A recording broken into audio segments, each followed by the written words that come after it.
ये है आज का पहला क्वेश्चन। सब लोग इसको ट्राई करो, पेन पेपर लेके बैठे हो ना सब लोग, एक बार रिस्पॉन्ड करो हाँ या ना। हाँ सर। हाँ सर। ओके, इसको ट्राई करो।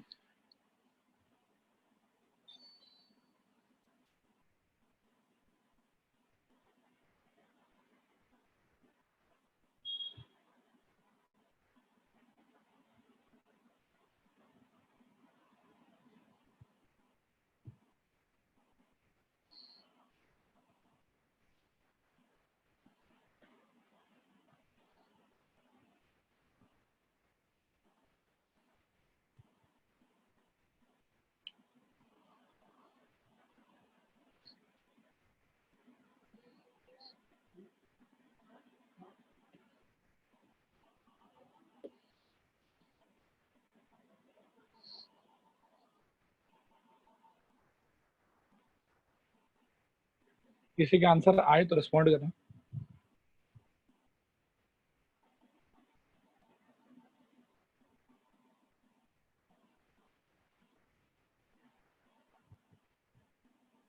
यस सर, आ गया। ओके, खुशी बताओ क्या क्या है। पहले वाले का 90, एक बार लिख लेता हूँ। फर्स्ट वाले का 90, ओके। सेकंड वाले का 20, 20, ओके। थर्ड वाले का 40, 140। 140, ठीक है, एक आंसर 140।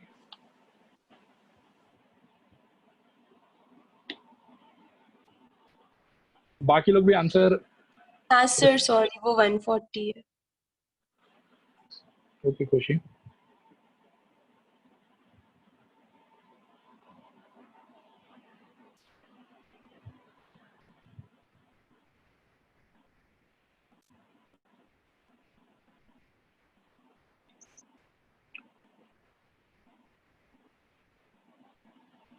सबका ट्राई करने से मन भर जाए तो बताना, डिस्कशन कर लेंगे फिर।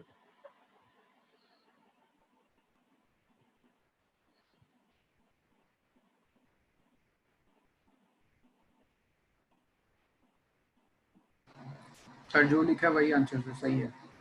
सही है, ओके। देवेश, यश। हाँ सर वही है। सर 1 2 को तो समझ में आ गया, 3 वाला नहीं हुआ। ये वाला नहीं हुआ, नहीं चलो मैं डिस्कस कर दूंगा, कोई दिक्कत नहीं है। हाँ सर। चलो ठीक है, सब लोग स्क्रीन पे देखो।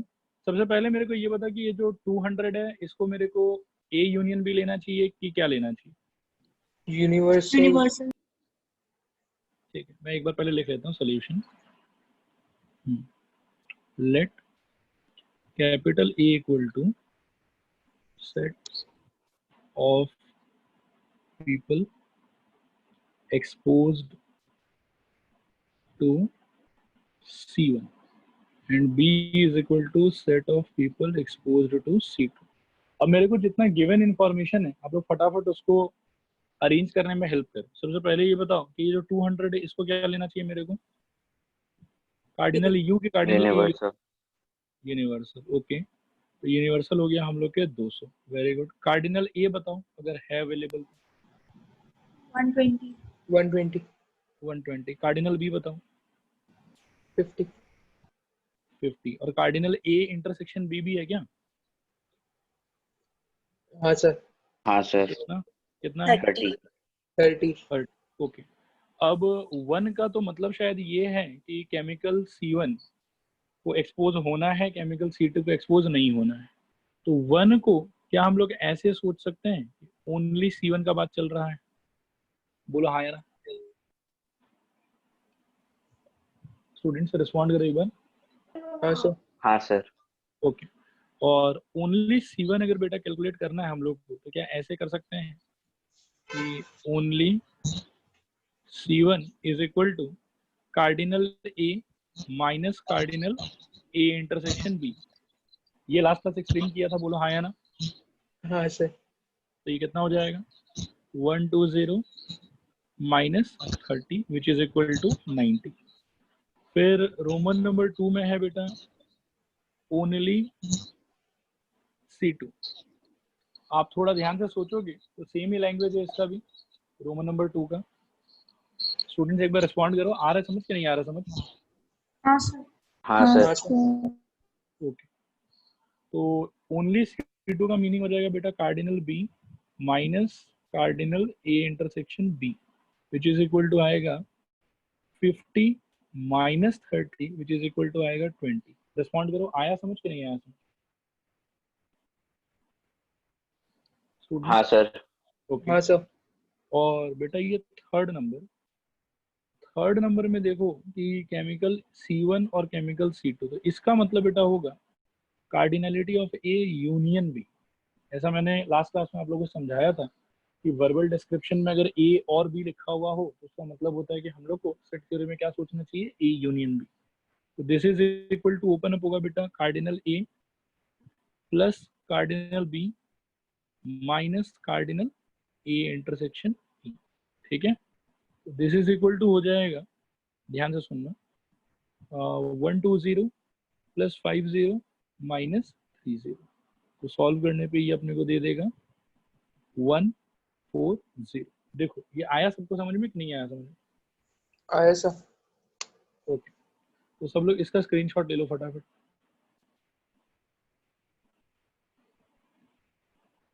हो गया लेना? हाँ सर। हाँ सर। ओके बेटा, इसके बाद में नेक्स्ट क्वेश्चन ये आप लोग की स्क्रीन पे है, इसको देखो।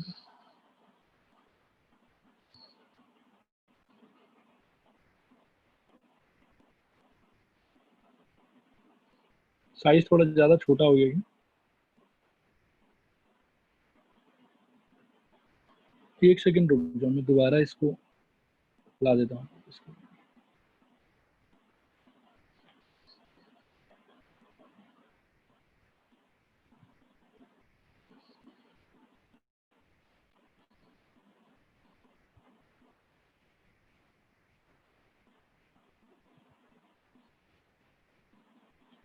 सबको क्लियरली दिखाई दे रहा है? रेस्पॉन्ड करो एक बार। हाँ सर। ओके, देखो सब लोग इसको ट्राई करो, ज्यादा टाइम मत लेना लेकिन, हाँ 2 मिनट बस।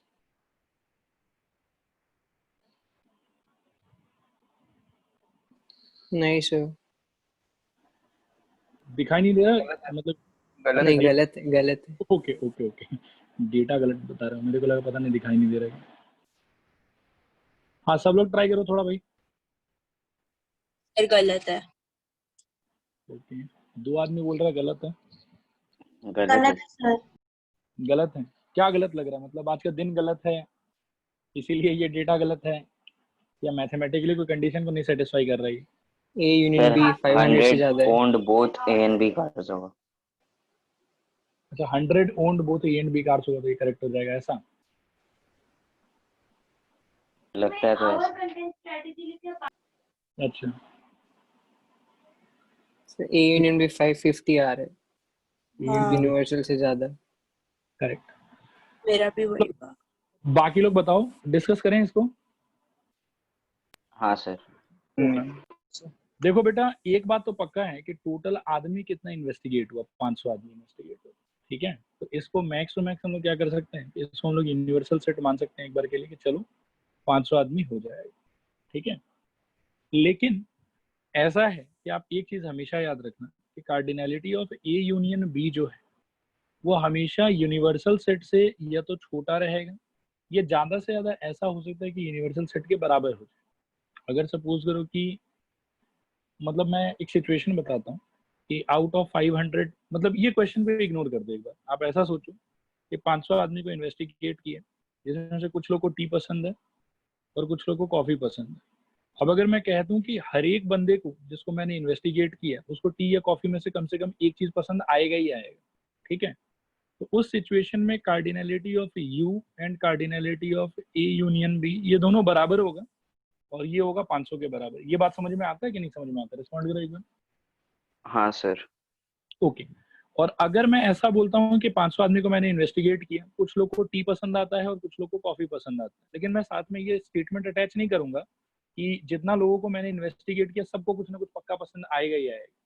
तो उस केस में हम कह सकते हैं कि यूनिवर्सल सेट तो पक्का अभी भी 500 है, क्योंकि टोटल आदमी इन्वेस्टिगेट कितना हुआ, 500। लेकिन जो यहाँ पे कार्डिनल ए यूनियन बी का वैल्यू है वो कहीं ना कहीं 500 से क्या रहेगा, कम रहेगा। बोलो हाँ या ना। हाँ सर। रिस्पॉन्ड करो। हाँ महक बताओ। सर आपका आवाज नहीं आ रहा। नहीं आ रहा आवाज? फिर से समझा देंगे। हाँ मैं बिल्कुल। इंटरनेट स्लो है।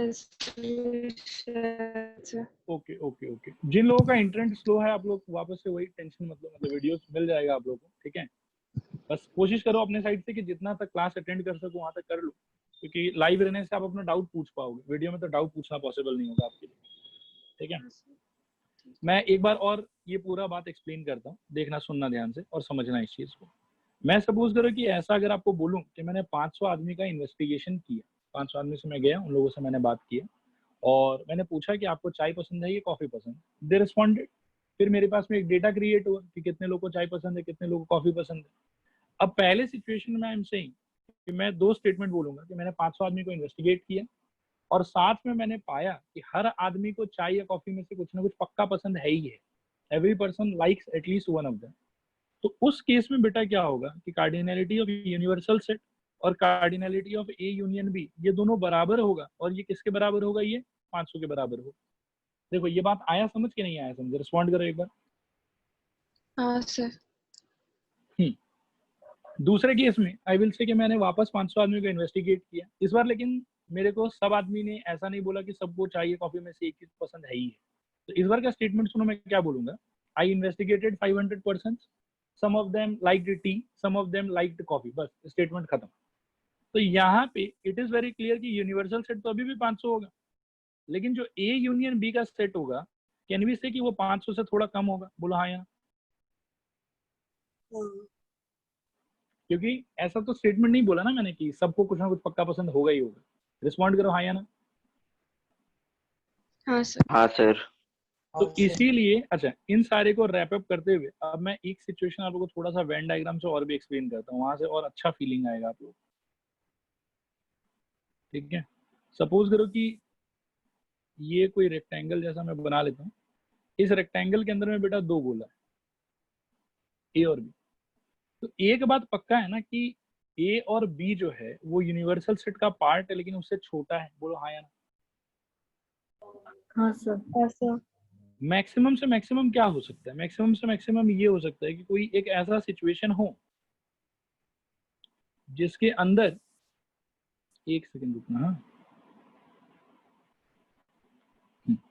कोई एक ऐसा सिचुएशन हो जिसके अंदर आप देखोगे कि मतलब पूरा का पूरा यू जो है वो 2 पार्ट में डिवाइडेड है, एक पार्ट ए है और एक पार्ट बी, और पूरा यू कवर हो गया। ये मैक्स सिचुएशन। बोलो मैं सही बोल रहा हूँ कि गलत बोल रहा हूँ? हाँ सर। मतलब ए का और बी का जो आदमी है वो यूनिवर्सल सेट के बाहर से तो नहीं आ सकता, ऑब्वियसली यूनिवर्सल सेट के अंदर ही रहना पड़ेगा।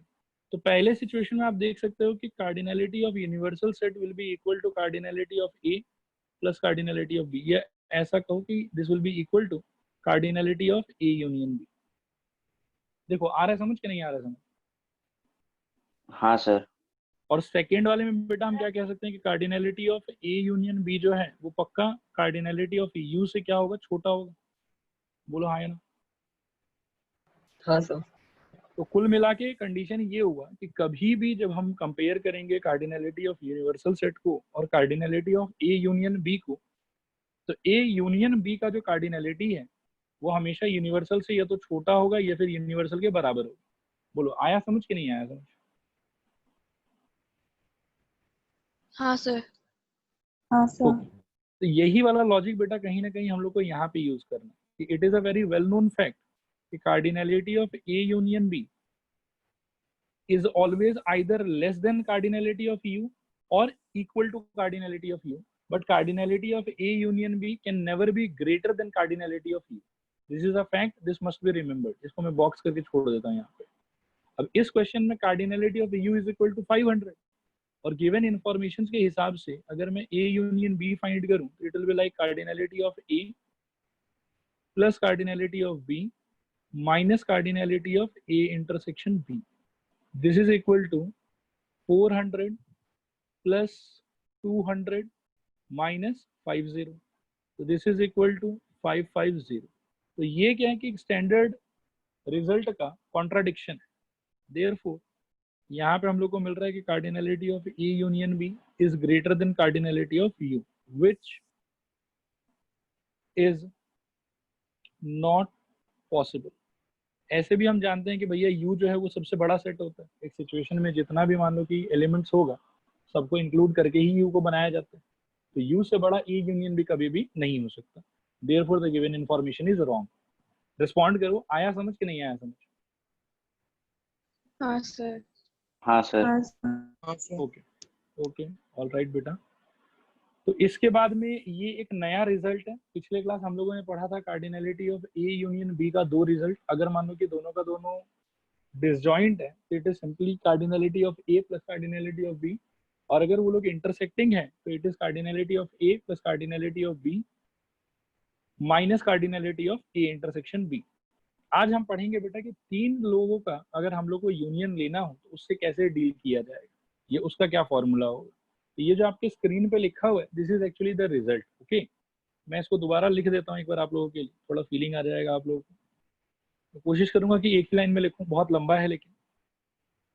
ए union B union C is equal to, याद रखना, cardinality of A plus cardinality of B plus cardinality of C minus cardinality of A intersection B minus cardinality of B intersection C minus cardinality of C intersection A और plus cardinality of A intersection B intersection सी।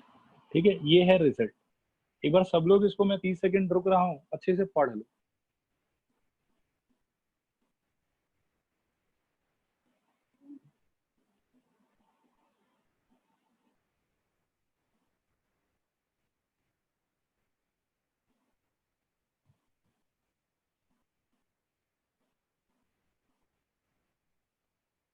हुआ पढ़ना? हाँ sir. Okay बेटा, इसका proof मैं आप लोगों को दो मेथड से दिखाऊंगा और आप लोगों को तो बस रिजल्ट याद रखना है, और हो सकता है क्या पता एग्जाम में प्रूफ भी पूछ ले आप लोगों से। प्रूफ तो समझने ट्राई करना। हाँ, cardinal of A union B union C. अब आप इसको ऐसा सोचो कि इसमें तीन आदमी को इमेजिन मत करो, दो आदमी को इमेजिन करो। एक तो ए हो गया और दूसरा आप लोग सोच लो बी यूनियन सी हो गया, और इन लोग दोनों के बीच में यूनियन है। तो बताना जरा एक्सपेंशन क्या होना चाहिए? Cardinal A plus cardinal B union C minus cardinal A intersection B union C. ये बात सबको समझ में आता है? रिस्पॉन्ड करो एक बार। हाँ सर। हाँ sir. Okay, this is equal to cardinal A, और इसको खोल दो बेटा, तो ये हो जाएगा cardinal B plus cardinal C minus cardinal B intersection C minus, अब इस पार्ट में थोड़ा सा देखो क्या है, डिस्ट्रीब्यूटिव प्रॉपर्टी यूज करेंगे हम लोग, तो ये हो जाएगा cardinal A intersection B union cardinal A intersection C. देखो तो ये पार्ट समझ में आया सबको? मैं इसको नीचे लिख देता हूँ थोड़ा क्लियर करके, minus cardinal A intersection B union A intersection C. देखो तो ये आया समझ के नहीं आया समझ? स्टूडेंट्स एक बार रिस्पॉन्ड करूं, ये क्लियर है? मैंने इस पार्ट को ये बना दिया। स्टूडेंट हाँ सर। सर क्लियर है? एक बार रिपीट सर करिए। वापस बता दीजिए। हाँ, ये बेटा ऐसा हुआ देखो कि कार्डिनल ए इंटरसेक्शन वाला जो पार्ट था वो एक बार बी को मिला और एक बार सी को मिला। जो डिस्ट्रीब्यूटिव प्रॉपर्टी पढ़ाया था ना आप लोगों को इंटरसेक्शन वाला, हाँ सर। हाँ सर। उसके यूज से ये ऐसा हो गया। देखो क्लियर है ठीक सबको? है रिस्पॉन्ड करो एक बार। हाँ sir. Sir, minus B intersection C कैसे है? माइनस बी इंटरसेक्शन सी बेटा ऐसे आया, देखो ये जो था कार्डिनलिटी ओ ऑफ बी, ठीक है, समझ गया सर। तो नॉर्मली खोलोगे। देखो हाँ यहाँ सर। तक क्लियर है सबको? हाँ सर। हाँ सर। बस बेटा तब ऑलमोस्ट डन है। ठीक है, देखना ध्यान से। This is equal to cardinality of A plus cardinality of B plus cardinality of C minus cardinality of B intersection C minus ये जो येलो पार्ट है इसको मैं एक ब्रैकेट में रख के खोलता हूँ। हाँ, ये थोड़ा तगड़ा खुलेगा, ध्यान से देखना आप। Cardinality of A intersection B plus cardinality of A intersection C minus cardinality of A intersection B intersection A intersection C. देखो तुम, आया समझ के नहीं आया समझ? वापस से, the yellow line has been expanded like this. ठीक है सर। सब लोग बताओ, सबको क्लियर है कि नहीं क्लियर? एक बार क्लियर है सर। ओके। अब बेटा अगले स्टेप में देखो क्या लिखेंगे हम लोग। Cardinal A plus cardinal B plus cardinal C minus cardinal B intersection C minus cardinal A intersection B minus cardinal A intersection C. ठीक है। और अब थोड़ा सा ना ध्यान से सुनना, ये जो चीज है ना, जैसे सर मैंने अभी आपका आवाज नहीं आ रहा। बेटा ऑडियो मेरे साइड से तो क्लियर है, आप लोग की तरफ से शायद कोई नेटवर्क प्रॉब्लम चल रहा है। बाकी स्टूडेंट्स एक बार रिस्पॉन्ड करो, ऑडियो में कोई गड़बड़ी है क्या बेटा? नहीं सर। नहीं सर। खुशी उधर से कुछ हो रहा है शायद। खुशी,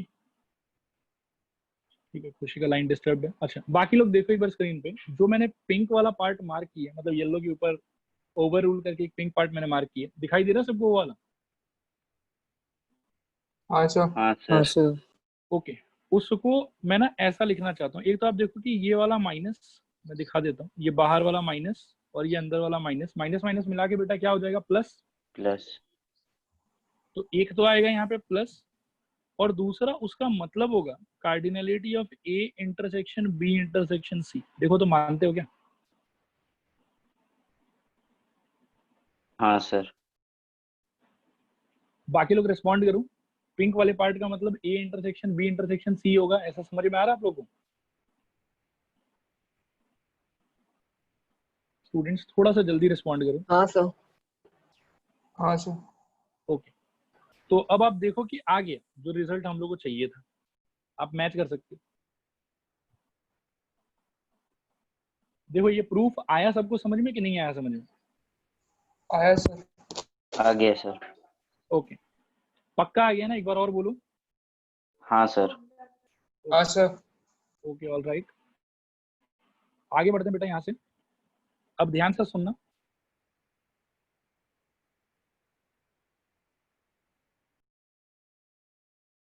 सर एक बार लिख लेते हो। सर एक बार आप उसका स्क्रीनशॉट दे दीजिए ना, मैं इंटरनेट का प्रॉब्लम हो गया था सर।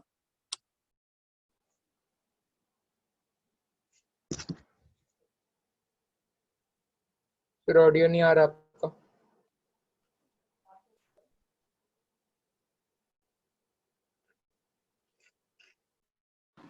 वीडियो भी पॉज हो गया। स्टूडेंट्स, हाँ ऑडियो आ रहा है आप लोगों को? थोड़ा सा रुको, मेरे को ऐसा लग रहा है कि वो जूम हाँ सर। इधर भी हो। सर अब आ रहा।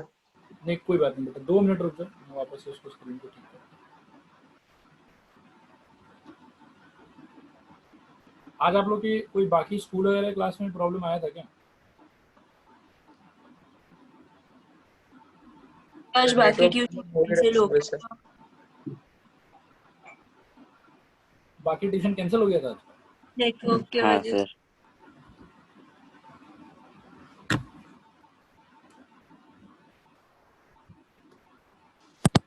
अच्छा, अपना वाला चलेगा ये। अभी ऑडियो आ रहा है? हाँ सर। हाँ सर।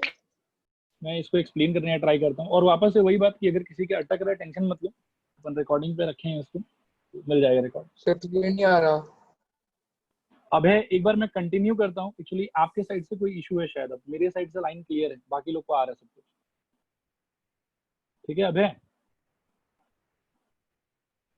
ओके। बाकी लोग एक बार आखिरी बार कंफर्म करो, ऑडियो और स्क्रीन दोनों एकदम क्लियरली विजिबल है आप लोग के लिए?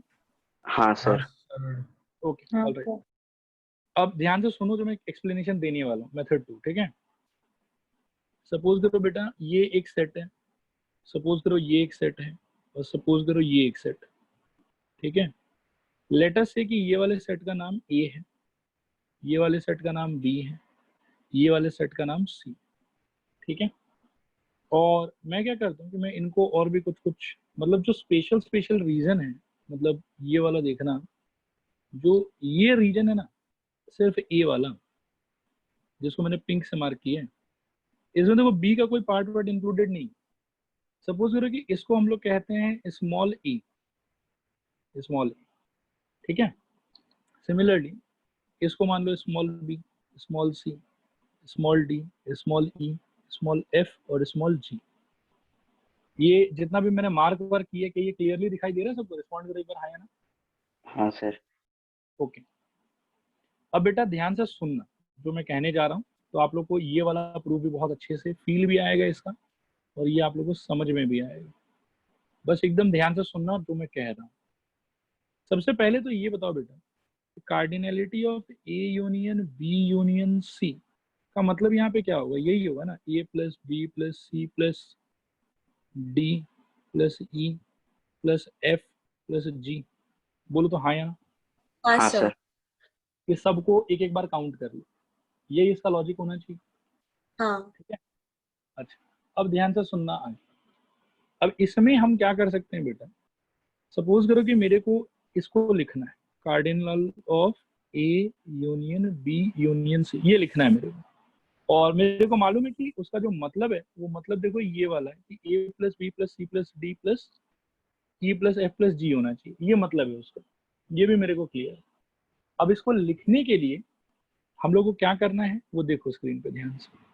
सपोज करो कि मैं कार्डिनल ए लेता हूं, ठीक है।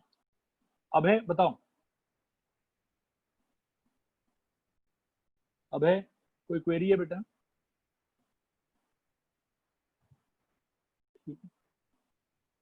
बाकी लोग देखो, यहाँ तक मैं एक बार और पूछता हूँ, स्क्रीन क्लियरली दिखाई दे रहा है? ऑडियो ऑडिबल है सबके लिए? हाँ सर। ओके। तो बेटा एक बात हम लोगों ने देखा, cardinal A union B union C का मीनिंग तो ये होगा कि A plus B plus C plus D plus E plus F plus G, सबको एक एक बार लेना है हम लोग। अब मैं कह रहा हूँ कि अगर मैं cardinal A union B union C लेना चाहता हूँ, तो इसके अंदर में बेटा क्या है कि एक बार मैं लेता हूँ कार्डिनल ए। अब कार्डिनल ए लेते समय क्या हुआ कि ये जो ए स्मॉल ए वाला पोर्शन है, इसको मैंने कितने बार काउंट किया बताओ एक बार? एक बार। एक बार। बी को कितना बार काउंट किया? एक बार। एक बार। और एफ को कितना बार काउंट किया? एक बार। जी को कितना बार काउंट किया? एक। तो अभी तक A B F G count में आया है बाय टेकिंग कार्डिनल ए। ये बात सबको समझ में आया? रिस्पॉन्ड करो। हाँ सर। ओके। अब बेटा मैं एक बार कार्डिनल बी लेता हूँ प्लस कार्डिनल बी। अब आप देखना कि क्या क्या काउंट में आ रहा है। कार्डिनल बी लेने के चक्कर में सी तो एक बार आया, ये बात ठीक है, कोई प्रॉब्लम नहीं है, लेकिन बी अब कितना बार आ गया? दो बार। दो बार। जी कितना बार आ गया? दो बार। दो बार। और डी कितना बार आया अभी? एक बार। एक बार। Very good. फिर बेटा कार्डिनल सी भी अगर आप ले लेते तो क्या होगा?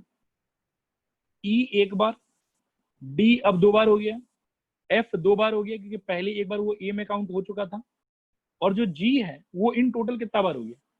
तीन बार। तीन बार। क्या यहाँ तक का एक्सप्लेनेशन सबको क्लियर है? प्लीज रिस्पॉन्ड करो हाँ या ना।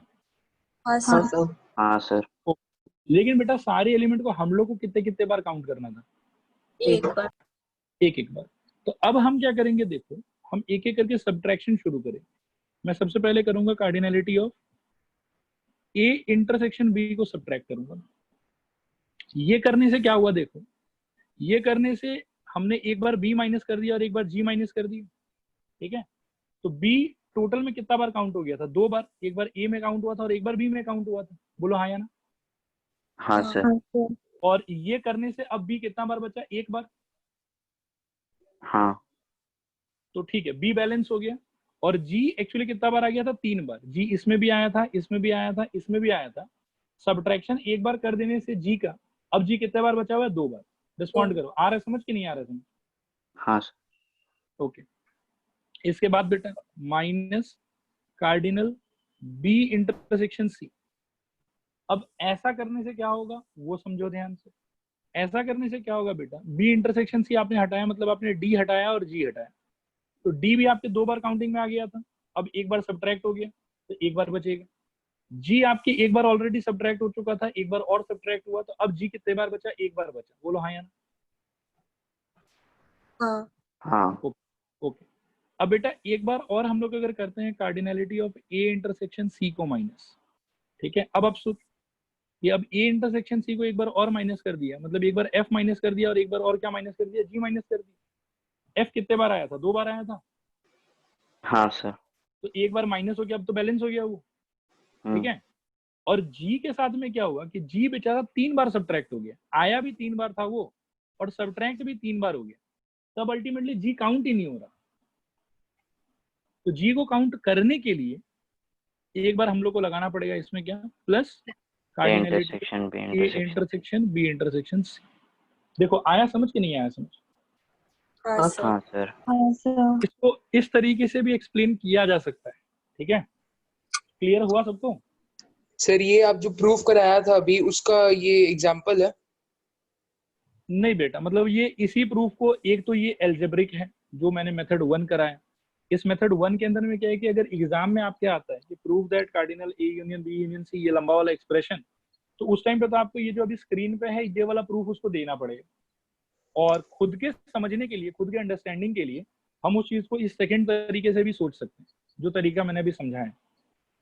Okay sir. क्लियर हुआ सबको, एक बार रिस्पॉन्ड करो हाँ या ना।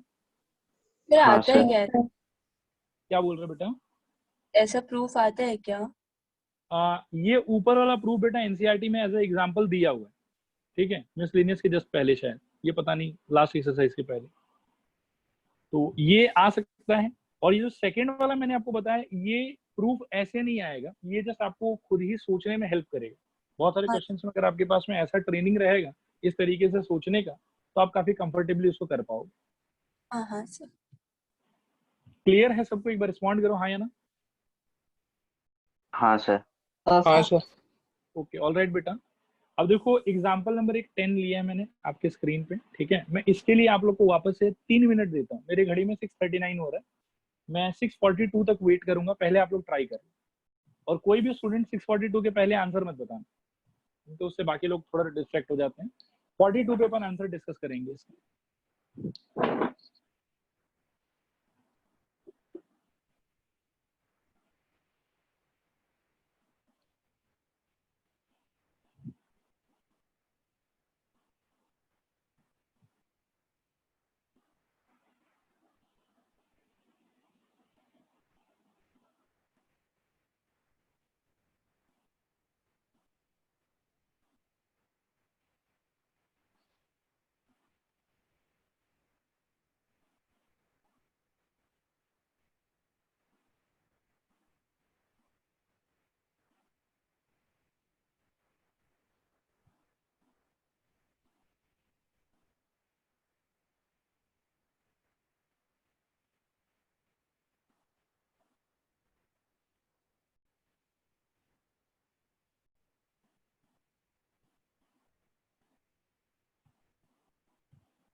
आया आंसर किसी का। हाँ सर। हाँ सर 43 43 पहला वाला कर दो 43 होगा 43 है। और सेकंड का भी आ गया। मैं एक बार देख लेता हूँ पहला वाला का 43 है कि नहीं।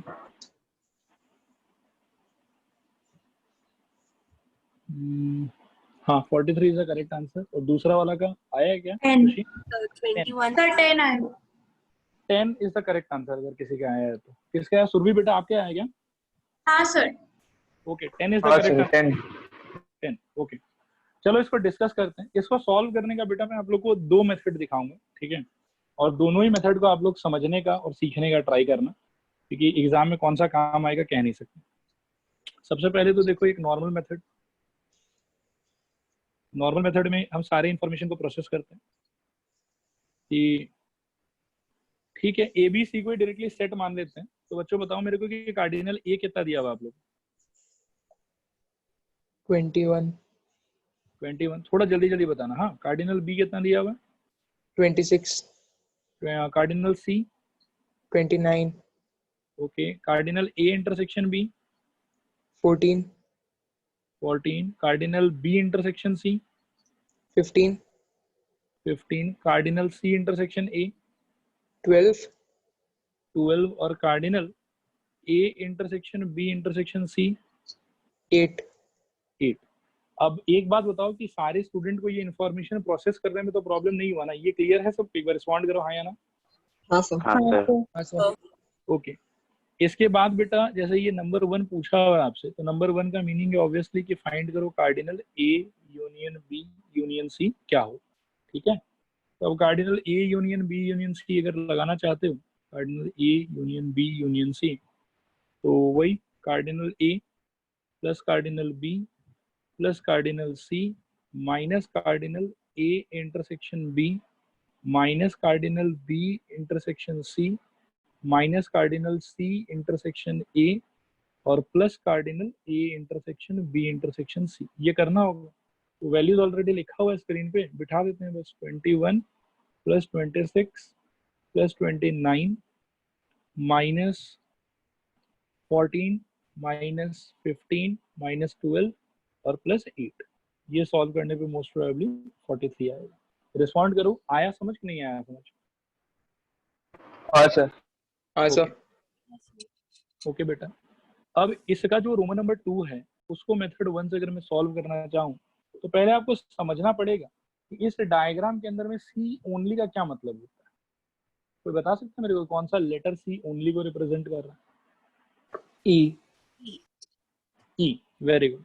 और बेटा अगर मैं यहाँ पे ओनली सी निकालना चाहूँ तो आप टेक्निक को समझने का ट्राई कीजिएगा, ठीक है? अगर मेरे को ओनली सी निकालना है ना तो मैं पहले लूंगा कार्डिनल सी। लेकिन कार्डिनल सी जब मैं लूंगा तो कैन यू टेल मी कौन सा लेटर आ गया? Sir D G F. D G F और ई सबको ही आ गया है इसके अंदर। तो हाँ। मैं क्या करूंगा कि डी और जी को हटाने के लिए एक बार मैं सब्ट्रैक्ट कर दूंगा कार्डिनल बी इंटरसेक्शन सी, ठीक है? तो उससे डी हट गया और जी हट गया, ठीक है? समझ में आ रहा है? हाँ। ओके स्टूडेंट्स, बाकी लोग भी रिस्पॉन्ड करो। बस एक स्टूडेंट रिस्पॉन्ड कर रहा है, ये थोड़ा सा क्रूशियल है। हाँ सर हो गया। हाँ हो गया ना? अच्छा मेरे को पहले ये बताओ कि कार्डिनल सी जब मैं ले रहा था तो ई डी जी एफ ये लोग कितने कितने बार काउंटिंग में आया था? एक एक एक एक बार। एक तो बार। Minus cardinal B intersection C करने से डी चला गया, तो डी का तो बात खत्म। जी भी एक बार आया था, चला गया, बात खत्म, कोई दिक्कत नहीं है। एफ बचा हुआ भी है ना? स्टूडेंट्स रिस्पॉन्ड करो। हाँ सर हाँ हाँ सर सर एफ वाला पार्ट बेटा हटाने के लिए मैं सोच रहा हूँ कि एक बार ना ए और हटा इंटरसेक्शन सी ए इंटरसेक्शन सी, ठीक है? क्लियर है यहाँ तक?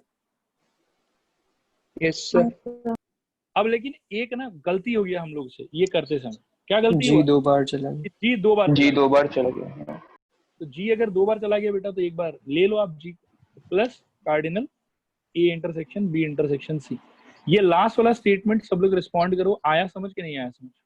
हाँ सर हाँ सर ओके तो ओनली सी के लिए बेटा यहाँ पे हम लोग को लिखना पड़ेगा only C is equal to वही cardinal C minus cardinal B intersection C minus cardinal A intersection C और plus cardinal A intersection B intersection C. अब देखो ये जो ओनली सी या ओनली बी या ओनली ए टाइप स्टेटमेंट है ना, इन्हीं सबको टैकल करने के लिए मैंने आपको ये सेकंड वाला वेन डायग्राम समझाया। तो मतलब अगर आपके पास में वेन डायग्राम का अंडरस्टैंडिंग क्लियर है तो आप ऑन स्पॉट क्वेश्चन का सोल्यूशन खुद से इमेजिन करके नया फॉर्मूला खुद से बना सकते हैं।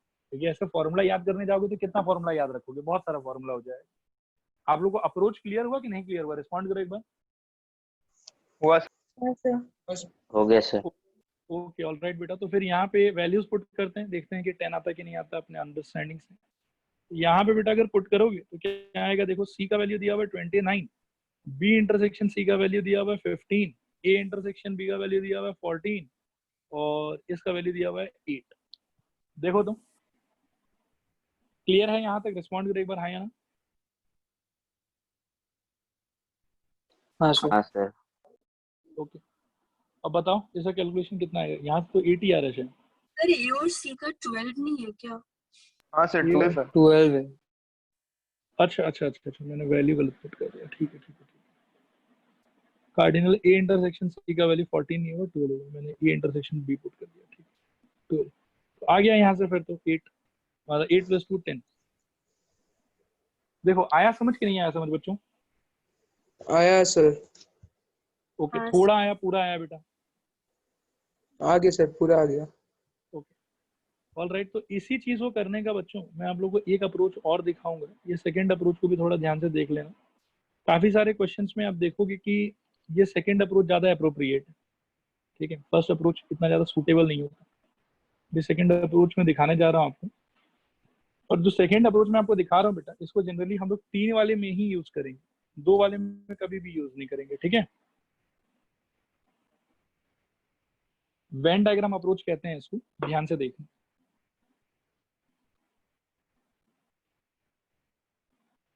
ठीक है, अब इसके अंदर 3 गोला ले लेते हैं। अब आप देखो अच्छे से, मैं इसको बोल देता हूं ए बी सी, ठीक है। अब A B C D E F G, किसी भी पार्ट को कुछ भी मार्क करो, फर्क वैसे नहीं पड़ता उससे, ठीक है। अब जो इंफॉर्मेशन है ना बेटा, वो स्मॉल ए small B small C small D ये सब के टर्म्स में हम लोग लिखने का ट्राई करेंगे।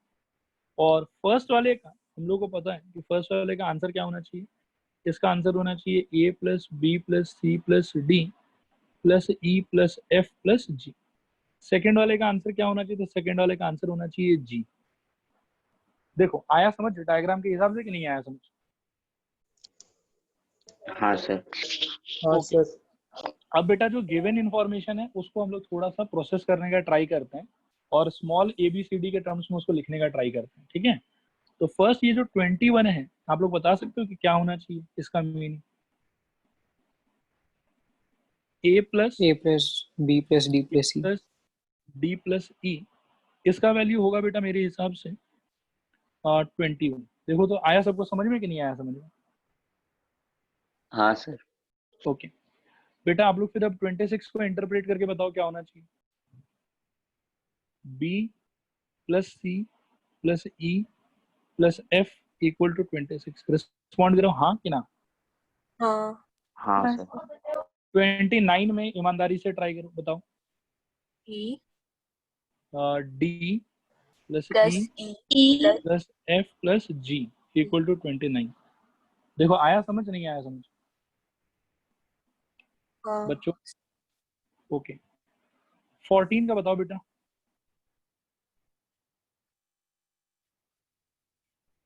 b + e = 14, बोलो हाँ कि ना। हाँ सर। ओके बाकी लोग भी बताओ आ रहा है समझ कि नहीं आ रहा है समझ? डाउट होने से आप पूछ सकते हो बेटा। बच्चों क्लियर है b + e = 14? Please respond. हाँ सर। हाँ सर। ओके 15 कोई मेरे को गाइड कर सकता है क्या होना चाहिए, हाँ सर। बताओ। F + E = 15, good. और इसका बताओ 12 का। D d + e = 12, ठीक है। और लास्टली 8 का इंटरप्रिटेशन बताओ।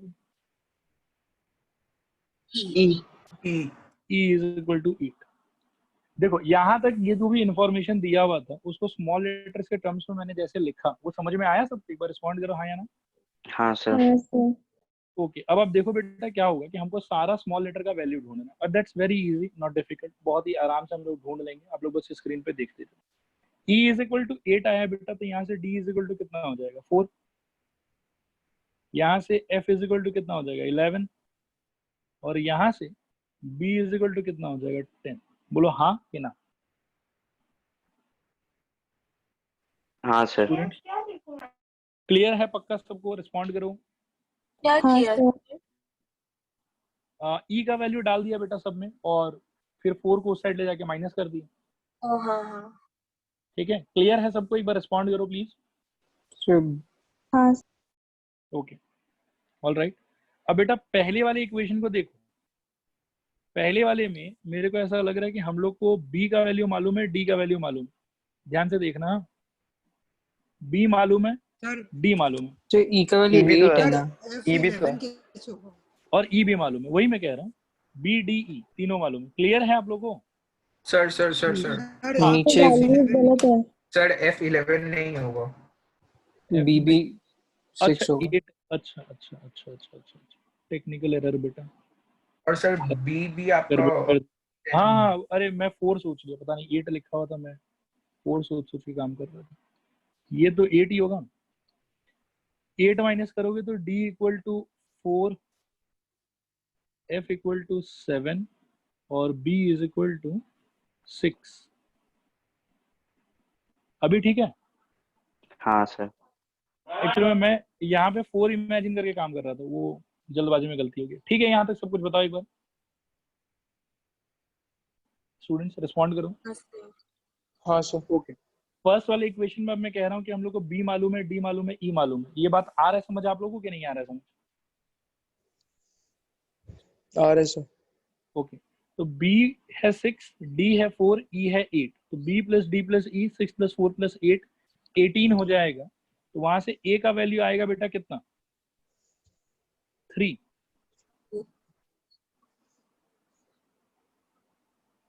A 3 होगा। क्लियर हुआ सबको? रिस्पॉन्ड करूं? Yes sir.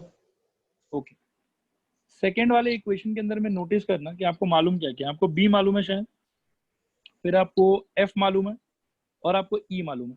ये तीनों मालूम है। बोलो हाँ कि ना। हाँ सर। ओके, तो B plus F plus E 6 plus 7 13, 13 plus 8 21। तो आई थिंक यहाँ से C का वैल्यू आएगा बेटा 5। देखो तो ठीक है कि नहीं ठीक है? ठीक है सर। ओके, एंड लास्ट वाले इक्वेशन में बेटा आपको शायद D मालूम है, E मालूम है, और आपको F मालूम। बताना जरा हाँ या ना। और D प्लस हाँ E सर। प्लस F अगर देखेंगे बेटा तो 7 4 11, 11 8 19। ठीक है, तो यहाँ से G का वैल्यू आएगा मेरे हिसाब से 10। रिस्पॉन्ड करो तो आया समझ कि नहीं आया समझ? आया सर। आ गया सर। बस, तो अब पूरा क्वेश्चन ही खत्म है। अब इसके बाद में वो जो भी पूछे हम एक बार में आंसर कर देंगे। एक तो हमको वो पूछ रहा है कि A plus B plus C plus D plus E plus F plus G, तो रोमन नंबर 1 का आंसर हम क्या दे सकते हैं? A plus B plus C plus D plus E plus F plus G which is equal to सारा value जब डाल दोगे तो ऑब्वियसली कितना आएगा 43। और रोमन नंबर 2 का आंसर इसमें डायरेक्टली मिल जाएगा। जैसे हमको दिखाई दे रहा है कि G जो है वही लेटर रोमन नंबर 2 को रिप्रेजेंट कर रहा है। रोमन नंबर 2 का answer directly G equal to 10। बताओ आया समझ कि नहीं आया समझ? हाँ आया सर। सर। हाँ सर। अब यहाँ से क्या कि इस वाले अप्रोच में देखो मैं बताता हूँ कि ये अप्रोच हमेशा मत लगाना। ठीक है, कभी कभी ये अप्रोच थोड़ा सा कॉम्प्लिकेटेड भी कर देता है सिचुएशन को, लेकिन कभी कभी सिंपल भी कर देता है। आप लोग थोड़ा बहुत क्वेश्चन प्रैक्टिस करो, दोनों अप्रोच लगाने का ट्राई करना घर पे एक बार, और फिर थोड़ा क्वेश्चन के प्रैक्टिस के बाद में आपको क्लियर हो जाएगा कि कौन सा अप्रोच कहाँ पे सेट बैठता है। ठीक है, मैं एक बार और पूछ रहा हूँ, ये अप्रोच सबको 100% क्लियर है? रिस्पॉन्ड करूँ? हाँ सर। Yes sir. हाँ बताओ बेटा।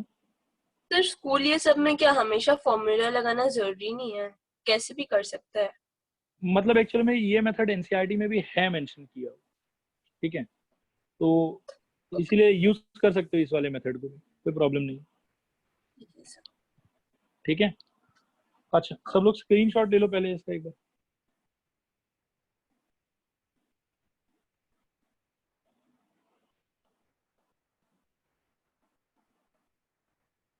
लेना हुआ सबका? हाँ सर। ओके ऑल राइट बेटा। तो इसके बाद में एक क्वेश्चन और है, ये मैं आप लोग को चांस देता हूँ, इसमें मैं आप लोग को थोड़ा सा टाइम भी दूंगा। लाइक से 6:57 हो रहा है, मैं आप लोग को 5 मिनट टाइम देता हूँ, 7:02 तक। ठीक है, करो तो इस सेकेंड वाले मेथड से ही करने का ट्राई करना है इसको। एग्जाम्पल 11।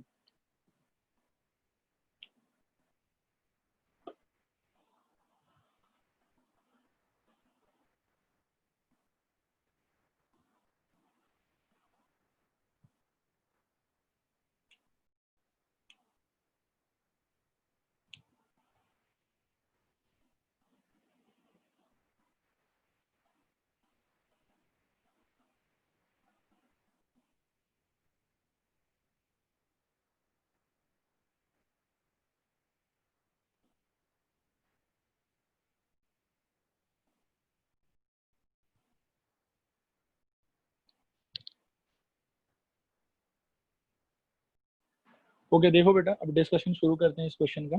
ठीक है, तो इसके डिस्कशन में अपन वही पिछले बार की तरह अटेम्प्ट करते हैं इसको सॉल्व करने का। आप लोग मेरे को बताओ कि किस इंफॉर्मेशन को मैं क्या मानूं। ये 25 एक्चुअली क्या है? कार्डिनल यूनिवर्सल सेट है। हाँ हाँ ठीक है ओके। अब ये 12 का मतलब क्या होगा स्मॉल एबीसीडी के टर्म्स में? a plus b plus d plus e। A plus B plus D plus E. और बाकी लोग भी एकदम ध्यान से सुनना, हाँ कहीं पर भी नहीं समझ में आए हाथ हाथ पूछना। ये हो गया बेटा 12। नेक्स्ट बताओ, ये 11 है क्या मतलब? b plus c plus e plus f। मतलब आप ऐसा सोचो कि ए का मतलब हम लोग सोच रहे हैं, मैं थोड़ा सा क्लैरिफाई कर देता हूँ। ए का मतलब हम लोग सोच रहे हैं बेटा फिजिक्स। ठीक है, बी का मतलब हम लोग सोच रहे हैं केमिस्ट्री, और सी का मतलब हम लोग सोच रहे हैं मैथ्स। ठीक है, अब शायद सबके लिए ज्यादा अप्रोप्रिएट हो जाएगा। स्टूडेंट्स रिस्पॉन्ड करो, समझ में आ रहा है? हाँ सर। हाँ सर। ओके अब बताओ बेटा, केमिस्ट्री का इंफॉर्मेशन कैसे प्रोसेस करोगे? B E plus plus C या F plus E is equal to कितना हो जाएगा? 11। बोलो हाँ कि ना। और बेटा ये हाँ 15 सर वाला इंफॉर्मेशन जो मैथ्स वाला है वो कैसे प्रोसेस होगा? D हाँ सब लोग plus बताओ। E plus D plus E plus F plus G is equal to कितना आएगा plus बेटा? G 15। ठीक है। अच्छा 15। अब ये सारा का सारा जो इन्फॉर्मेशन है, फोर बताओ क्या होगा? बोल रहे हैं कि फिजिक्स एंड केमिस्ट्री यानी कि ए इंटरसेक्शन बी है ये, तो ये इन्फॉर्मेशन शायद हम लोग को B plus E equal to देगा 4। रिस्पॉन्ड करो हाँ कि ना। हाँ सर। ओके 9 का मतलब है बेटा फिजिक्स एंड मैथ्स यानी कि ए इंटरसेक्शन सी, ये मेरे को देगा D plus E is equal to 9। और लास्टली ये मेरे पास में 5 has taken chemistry and mathematics यानी कि B intersection sir C. Physics and chemistry but not mathematics, तो फिर वो ई माइनस हो जाएगा ना। यहाँ पे बेटा इन्फॉर्मेशन देते समय तो बट नॉट नहीं बोला शायद।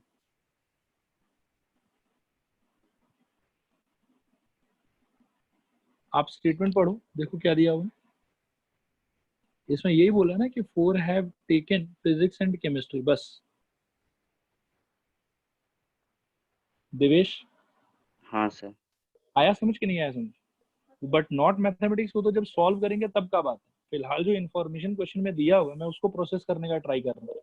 ओ ठीक है सर, हमको लगा आप आंसर कर रहे हैं। नहीं आंसर नहीं कर रहा हूँ, अभी बस इन्फॉर्मेशन प्रोसेस कर रहा हूँ। ठीक है, ठीक, तो हाँ ये जो सर। लास्ट वाला 5 आया मेरी, वो मेरे हिसाब से f plus E is equal to 5 आया। सब लोग रिस्पॉन्ड करो, आया समझ कि नहीं आया समझ? आया हाँ सर। सर। ओके और लास्टली बेटा ई का वैल्यू कितना दिया हुआ है? 3। ठीक है बच्चों, एक बार रिस्पॉन्ड करूँ? हाँ sir. Yes sir. Okay alright, मैं इसको थोड़ा साइड में लिख लेता हूँ। e is equal to 3। ठीक है, अब आप लोग थोड़ा सा सोचो कि e इज इक्वल टू 3 से क्या आप बी डी एफ निकाल सकते हो? हाँ हाँ sir. This implies b is equal to 1, D is equal to 6 और F is equal to 2। Respond करो हाँ कि ना। हाँ सर। ओके अब बेटा ये जो पहला इक्वेशन है अपना, उसमें आप देखो कि आपको क्या क्या मालूम चल गया। E मालूम चल गया, फिर आपको D मालूम चल गया और आपको B मालूम चल गया। बोलो हाँ कि ना। हाँ हाँ सर। सर। ओके कोई A बता सकता है यहाँ से? हाँ A का वैल्यू सर। कितना बेटा? 2। 0 आया। बाकी नहीं देखो अब कैसे निकालेंगे। B plus D plus E करना ना हमको, तो 1 प्लस 6 7, 7 प्लस 3 10, तो 10 उधर जाएगा। A इक्वल टू बेटा यहाँ से आएगा 2। करेक्ट है। अब सेकंड वाले इक्वेशन में आप देखो आपको क्या क्या मालूम है। आपको B मालूम है शायद, आपको F मालूम है और आपको E मालूम है। तो B F E का वैल्यू ऐड करो। B का वैल्यू 1, F का वैल्यू 2, तो 1 प्लस 2 3, 3 प्लस 3 6, तो यहाँ से C का वैल्यू शायद 5 आएगा। रिस्पॉन्ड करो हाँ या ना। हाँ हाँ सर। सर। हाँ सर। और लास्ट वाला है बेटा B plus D plus E plus F plus G। अब इसको भी मैं देख लेता हूँ क्या क्या मालूम है मेरे को। D मालूम है, E मालूम है और क्या मालूम है मेरे को? F मालूम है। तो D E F का वैल्यू ऐड करो बेटा। 6 प्लस 2 8, 8 प्लस 3 11, 4 तो यहाँ से G का वैल्यू कितना हो जाएगा? 4। देखो आया समझ कि नहीं आया समझ? आया सर। हाँ सर। अब बस बेटा क्वेश्चन खत्म। अब आप देखो एक एक करके आंसर करते हैं। नंबर 1 का आंसर बताओ क्या होना चाहिए। फिजिक्स ओनली का आंसर क्या होना चाहिए? Small A, 2। तो small A equal to 2। Roman 2 chemistry only, तो इसका आंसर होना चाहिए small C, that is equal to 5। फिर रोमन नंबर 3 का आंसर क्या होना चाहिए बेटा? Mathematics only, small G, which is equal to 4। देखो ये तीनों आंसर मैच हुआ सबका। हाँ सर। हाँ सर। रोमन नंबर 4 को देखो बेटा, physics and chemistry but not mathematics. ठीक डी। है, physics and chemistry but not mathematics. कौन है ऐसा? बी है शायद। स्टूडेंट्स इस वाले पार्ट को थोड़ा ध्यान से सुनना। हाँ नंबर 4 को देखो, physics and chemistry but not mathematics बोल रहा है, तो फिजिक्स और केमिस्ट्री में कॉमन कौन है? बी और ई। ठीक है, तो अगर सिर्फ फिजिक्स एंड केमिस्ट्री बोल के छोड़ देता तो हमारा आंसर होता बी प्लस ई। लेकिन वो बोल रहा है कि मैथ्स नहीं लेना है और फिजिक्स केमिस्ट्री दोनों लेना है, तो ऐसा आदमी सिर्फ कौन होगा? बी। देखो आया समझ कि नहीं आया समझ? हाँ सर। देवेश। हाँ सर आगे। ओके, तो रोमन नंबर 4 का आंसर बेटा होगा स्मॉल बी। आई होप कि सबको क्लियर हो रहा है। Roman number 4 is equal to, मतलब small B is equal to 4। नहीं बी इज इक्वल टू कितना था? 1 आया था ना। B is equal to 1। देखो तो क्लियर है कि नहीं क्लियर है?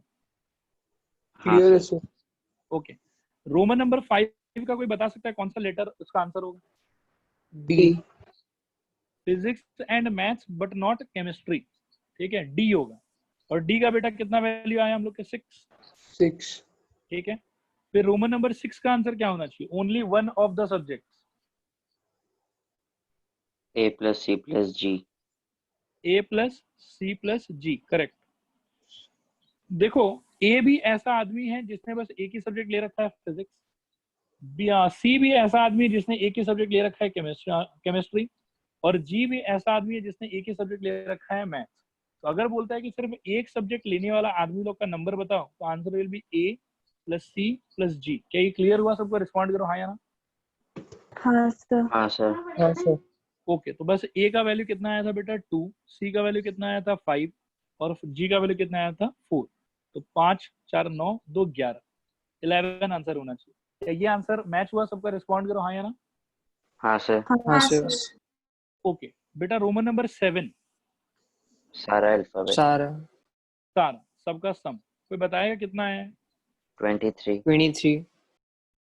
ओके, तो मैं इन लोग के आंसर को करेक्ट मान लेता हूँ। इसका आंसर होगा बेटा A plus B plus C plus D plus E plus F plus जी।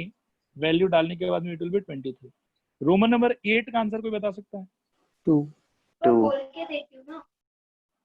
अच्छा, 8 का मेरे को पहले इंटरप्रिटेशन बताओ कि 8 निकलेगा कैसे? Universal set Universal minus set minus- B union C union M. हाँ, मतलब यूनिवर्सल सेट के अंदर में से आप देखो कि आप ये पूरा का पूरा जो इन लोग तीनों का कॉमन वाला जो पार्ट है, ये यूनियन वाला पार्ट अगर रिमूव कर देते हो तो बचा कुचा जो बाहर होगा वही रिप्रेजेंट करेगा आपके उन आदमी लोग को जो लोग कोई भी सब्जेक्ट नहीं लिया होगा। क्लियर है सबको? रिस्पॉन्ड करो एक बार हाँ या ना। हाँ सर। ओके, तो इसका आंसर होगा बेटा cardinality of universal set minus cardinality of A union B union C. और इसके लिए ना आप लोग एक रिप्रेजेंटेशन और भी यूज कर सकते हो, मतलब कभी बुक पढ़ोगे तो वहां पे मिलेगा आप लोग को, इसीलिए मैं वो भी लिख देता हूँ। इसको हम ऐसा भी कह सकते हैं A union B union C का कॉम्प्लीमेंट लिखा हुआ है। देखो तो आ रहा है समझ कि नहीं आ रहा है समझ? हाँ सर। रिस्पॉन्ड करो। ओके, तो कार्डिनैलिटी ऑफ यूनिवर्सल सेट में कितना था 25, ये यूनियन कितना आया था अपने पास में 23, तो final answer is equal to 2। देखो आया समझ कि नहीं आया समझ? आया सर। तो इसके बाद आई थिंक बेटा कि इस फॉर्मूला का एप्लीकेशन तो पूरा क्लियर हो गया होगा आप लोग को, और मेथड 1 और मेथड 2 भी पूरा क्लियर हो गया होगा। रिस्पॉन्ड करो एक बार हाँ या ना। हाँ सर। हाँ सर।